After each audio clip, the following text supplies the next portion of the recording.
آج ہم شاہی قلعہ لاہور کی ہسٹری پر بات کریں گے اور جانیں گے کہ اس قلعہ پر کون کون سے بادشاہوں نے حکومت کی۔ ہسٹری کے مطابق شاہی قلعہ کی تعمیر 11ویں صدی میں شروع ہوئی اور اس کی تعمیر غزنوی دور میں شروع ہوئی۔ قلعہ نے 16ویں صدی کے آخر میں شہنشاہ اکبر کے دور میں اپنی شاندار عظمت حاصل کی، جس میں سرخ ریت کے پتھر اور شاندار ڈھانچے اور پیچیدہ ڈیزائن نمایاں تھے۔ اور شہنشاہ شاہ جہاں نے قلعے کو اور بھی بڑا کیا، جس میں سنگ مرمر کا استعمال کرتے ہوئے محلات کو اور بھی وسیع کیا گیا۔ باغات اور شیشوں کے خال بنائے گئے جو مغل سلطنت کی خوشحالی کی عکاسی کرتے ہیں۔ عالمگیری دروازہ، قلعے کا ایک یادگار دروازہ، اورنگزیب نے 17ویں صدی میں تعمیر کیا تھا اور یہ قلعہ کے فن تعمیر کا ایک خاص نشان ہے۔ 18ویں اور 19ویں صدی کے دوران سکھ حکمرانوں نے اس قلعے کی دوبارہ تعمیر کی، جنہوں نے اپنے محسوس عناصر کو شامل کیا، بشمول پینٹنگز اور ہتھیاروں کا ذخیرہ۔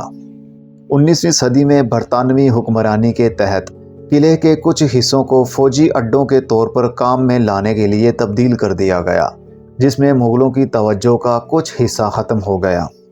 1947 میں پاکستان کی آزادی کے بعد شاہی قلعہ ورلڈ ہیریٹیج کا حصہ بن گیا، جو ملک کی ثقافتی ورثے کی علامت کے طور پر محفوظ ہے۔ آثار قدیمہ کے شواہد سے پتہ چلتا ہے کہ اس جگہ پر مغل دور سے پہلے بھی قدیم بستیوں کے ڈھانچے موجود تھے۔ شہنشاہ اکبر نے قلعے کو ایک فوجی گڑھ کے طور پر دوبارہ تعمیر کیا، جس میں بڑے پیمانے پر دفاعی دیواریں، گڑھ اور کھائیاں بنائی گئیں۔ شہنشاہ جہانگیر نے قلعے کو خوبصورت پینٹنگز اور باغات سے مزین کیا، جو فارسی اور مغل آرٹ کے فن تعمیر کی عکاسی کرتا ہے۔ شیش محل، آئینوں کا ایک محل، شاہ جہاں کے دور میں تعمیر کیا گیا۔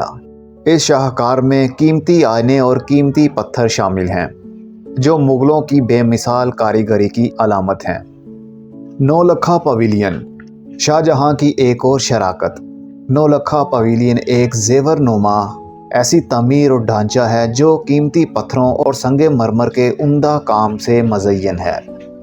سکھ اور مغل فن تعمیر کا دوبارہ استعمال، سکھوں کے دور حکومت میں دیوان عام اور دیگر مغل فن تعمیر کو عدالتی اجلاسوں اور فوجوں کے لیے دوبارہ سے استعمال کیا گیا، اور برطانوی دور حکومت میں قلعے کو نظر انداز اور جزوی تباہی کا سامنا کرنا پڑا، کیونکہ اس کی تاریخی اہمیت کو کم کیا گیا تھا۔ 20ویں اور 19ویں صدی میں بحالی کے وسیع کام نے مغل، سکھ اور برطانوی اثرات کو محفوظ رکھا ہے۔ شاہی قلعہ اب ثقافتی تہواروں، نمائشوں اور ٹورسٹ کے لیے ایک مقام کے طور پر کام کرتا ہے، جو پاکستان کے ورثے کا جشن مناتا ہے۔ اور لاہور کے قلعے کو ایک شاندار ثقافتی قدر کے لیے 1981 میں یونیسکو کے عالمی ثقافتی ورثے کا درجہ دیا گیا، یعنی یونیسکو ورلڈ ہیریٹیج۔ اور آج شاہی قلعہ پاکستان کی لچک، فنکاری اور بھرپور تاریخی ورثے کی علامت کے طور پر کھڑا ہے۔ روزانہ یہاں پر ہزاروں لوگ سیر و تفریح کے لیے آتے ہیں اور کئی 100 سال پرانی بنی ہوئی عمارتوں کو دیکھتے ہیں۔